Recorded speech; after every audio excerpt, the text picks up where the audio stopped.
ঢাকা শহরে এখন ঠান্ডা বোঝা যায় না, কিন্তু এখন দেশ গ্রামে অনেক ঠান্ডা পড়ে গেছে। দেখেন কুয়াশায় চারিদিকে ঢেকে গেছে, নিশিও পড়ে, গাছে পানিও জমে আছে নিশিতে। প্রচণ্ড আকারে ঠান্ডা। দেশে না আসা পর্যন্ত কেউ বুঝতে পারবে না যে এত আকারে ঠান্ডা পড়েছে এখন।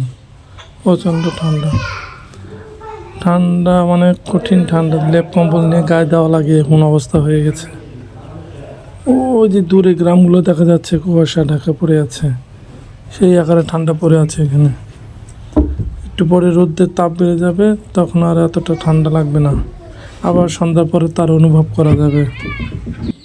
যদি ভিডিওটা ভালো লাগে তাহলে অবশ্যই লাইক কমেন্ট শেয়ার করে দিবেন এবং সাবস্ক্রাইব করে দিবেন।